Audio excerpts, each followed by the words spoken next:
네, 뉴스탑10이 선정한 8위입니다.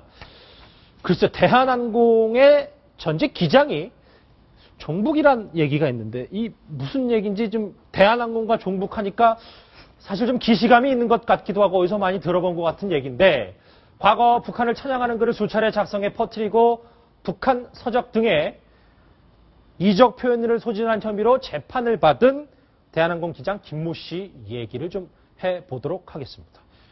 자, 이거를 강버들 기자, 이 무슨 얘기입니까? 파기환송됐다는데 어떤 얘기인지 좀 설명을 좀 해주시겠습니까?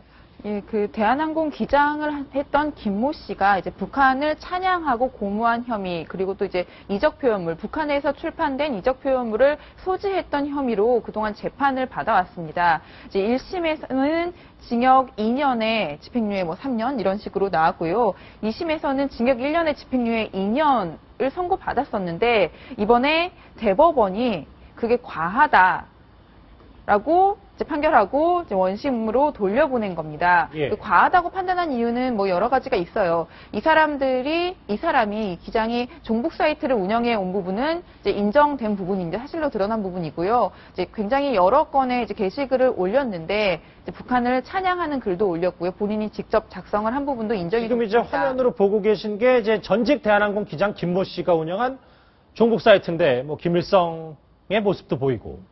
이제 그냥 퍼다 놓은 글도 있고요. 본인이 직접 이제 북한을 찬양하는 내용의 글도 작성해서 올렸습니다. 그래서 찬양 고무 혐의는 그대로 인정이 됐는데요.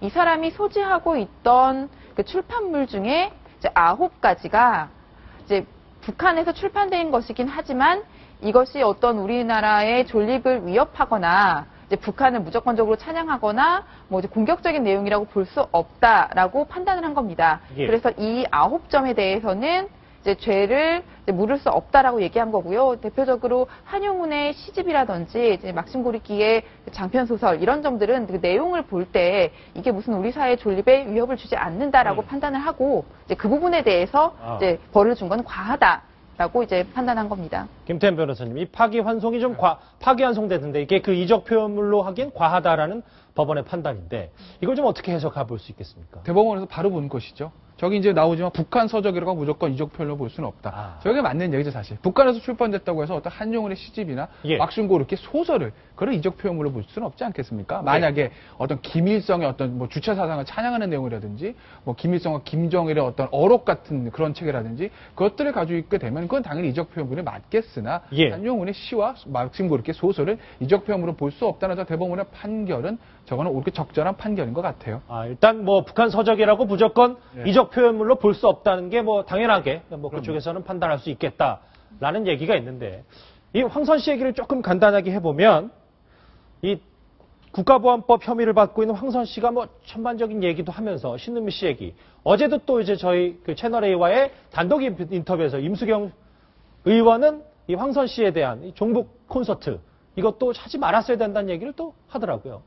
임수경 의원이죠. 임수경 의원 입장에서 사실은 좀 진작에 그런 얘기를 했었어야 되는데 처음에 문제가 됐을 때는 입 다물고 있다가 이제 전당대회도 있게 되고 또 이제 통진다 해산도 있게 되고 어떤 정치적으로 본인이 조금 위기에 몰렸다고 생각하지 않았나. 그래서 이제 와서 저 콘서트는 문제가 있었다라고 이제 얘기하는 것 같은데 황선 씨 입장에서 봤을 때는 이제 대한항공 저 판결로 인해서 나도 이제 국가보안법 무죄가 되지 않을까. 이렇게 생각할 수 있을 거예요. 다만 황선 씨와 저 대한항공 기장은 사실 상황이 좀 틀리다는 것이죠. 왜냐하면 이전 기본적으로 국가보안법이 90년대 초반에 개정이 되면서 굉장히 적용이 엄격하게 됐습니다. 좌파 단체에서 얘기하는 국가보안법 남용 문제는 사실 현격히 줄어든 것이고 이번 대한항공 판결 봐도 그렇지 않습니까? 기본적으로 국가의 존립과 안전에 이제 위해가 될 때만 그 국가보안 위반으로 적용을 할 수가 있는 것인데 대한항공 기장이 인터넷 사이트에다가 북의 찬양 글을 좀 올렸다고 해서 사실 그게 우리 체제에 그렇게 위협이 되지는 않습니다. 대법원은 그걸 본 것이고요. 하지만 황선 의원은 대한항공 기장과는 전혀 입장이 다른 사람이죠. 황선 의원은 어떻게 되면 통합진보당의 비례대표 후보였고 이미 북에 갔다 와서 출산도 했었고 가서 북에서 굉장히 안 좋은 행적들이 있어서 국가보안법 위반으로 처벌을 받은 전력이 있는 사람이기 때문에 그런 황선 의원이 인터넷 사이트를 개설하고 거기에 북을 찬양하는 글을 올리게 되면 그것은 대한항공 전 기장이 한 것과는 전혀 차원이 다른 문제가 된 것이죠. 그렇기 때문에 대한항공 저 기장이 대법원에서 무죄받았다고 하더라도 그것이 황선 씨가 국가보안법 위반으로 무죄받을 것이다. 이렇게 볼 수는 전혀 없습니다. 일단 전혀 없다고 하더라도 이 황선 씨는 희망을 가져볼 수도 있겠는데 황선 씨가 했던 이 관련 얘기 직접 목소리 들어보시죠.